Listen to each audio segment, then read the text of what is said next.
the man known for bringing you those smooth ad-libs and the type of tracks that just make you want to go out there and get it, but not in the most hurried way. He is back with his first drop of 2024. What is good, y'all? It's your boy Mixtape Marv. If you are rocking with this content, go ahead and smash that like button for your boy. Hitting that like button definitely helps and is greatly appreciated. Also subscribe if you haven't. But today, I'm going to hit y'all with my thoughts on this new project from Larry June entitled Doing It For Me. So Larry June is this consistent San Francisco artist who for years has carved out his own unique lane of laid back, motivational West Coast hip hop. Now, last year, he had blessed fans with the Great Escape album produced entirely by The Alchemist, which could be viewed as his most experimental and ambitious project to date. And later in 2023, he would drop the Night Shift project with Cardo, and that album was seen as more of a return to basics release for Larry June. Since then, Larry has been doing a lot of features with various artists, many in the underground scene in particular, but Doing It For Me contains 15 songs lasting approximately 38 minutes. It boasts production from a variety of producers like Jake One, Tico, Todd Cooper, Harry Fraud, Quake Beats, Duke Beats, Cardo, Jose Rios, Lil Reese, and Cookin' Soul. But with that being said, let me go ahead and just hit y'all with that track by track breakdown. The opener, Uncle Herm Part 5, contains some slick, wise words from Larry's Uncle Herm over a funky Jake One production. Now, this just sets the mood for what you could expect from the project. It's very consistent with other Larry June releases. Track 2, Magnum P.I., has a dreamy G-Funk instrumental. It's very plush and melodic and well produced, and Larry is doing some flexing here, but very solid first song to kick things off. Next is probably the best song, Morning Calculations, produced by Harry Fraud, who laces Larry with a soulful, psychedelic banger. I mean, the sample really knocks, and this is a run it up type of hustle and motivate track that is one of the best Harry Fraud instrumentals I've heard in some time. And on here, Larry is reflecting back to his days in the trap when he was out on the road, riding dirty, making those kind of moves. But yeah, Morning Calculations, it's one of those ones, and the best song, I say, on this album. After this is A Little While, also produced by Jake One and DJ Khalil. And here we have a spacious melodic beat with some shimmery synths. This is a romantic type of record where Larry is doing some crooning on the hook, something that he is known to do quite a bit in recent years. And sometimes it works, sometimes it doesn't.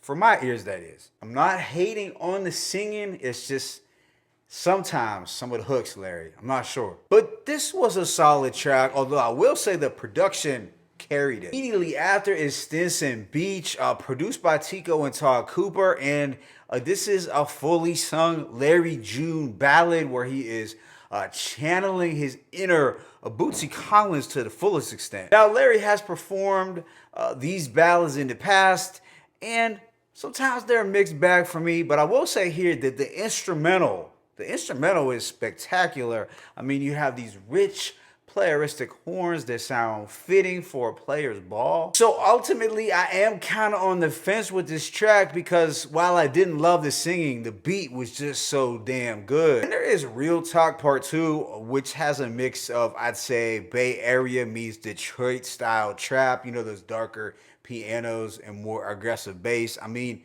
this one's a banger, plain and simple. Nothing really to overanalyze here, but no complaints either. Following this is 3-Piece, produced by Cardo, and it's got a signature wavy Cardo instrumental that you could expect to hear when these two link.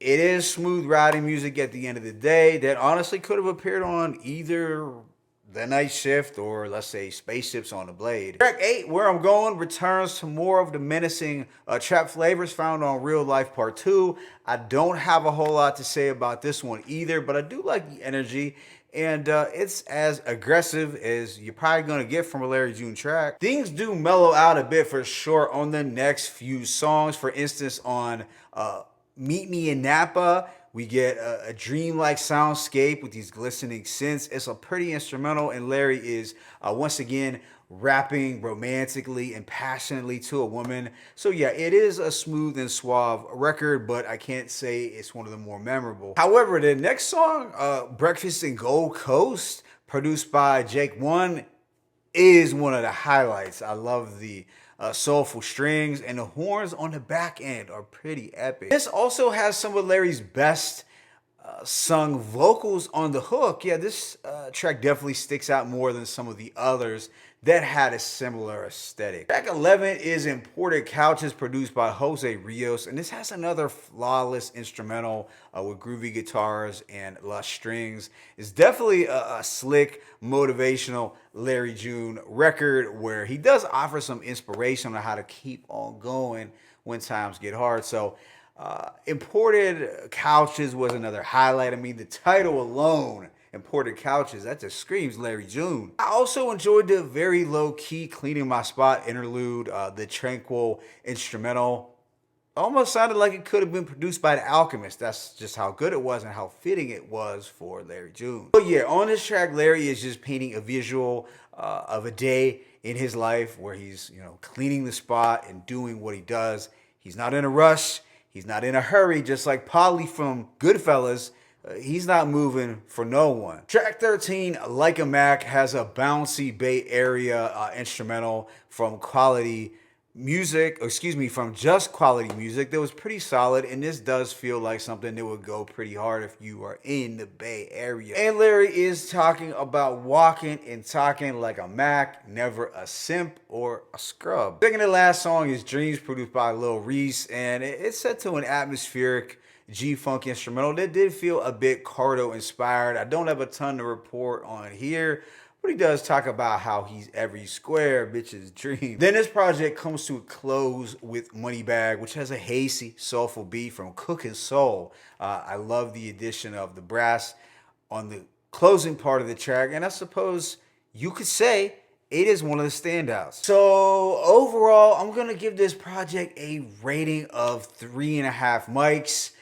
There were some high highs and some tracks that I would include on a playlist, no doubt. And as a whole, it's a fairly solid release. But at the same time, it wasn't as an exciting of a listen as past Larry June projects. That's not to say that it was whack, but I do think it could have been sequenced a little better to avoid some of the laws in the track list. I think Larry June could work on improving his hooks just a bit. At times, they definitely work for sure, but on this album, he's kind of a one-room schoolhouse in that there are no features and he's doing all the hooks by himself. A lot of singing on them.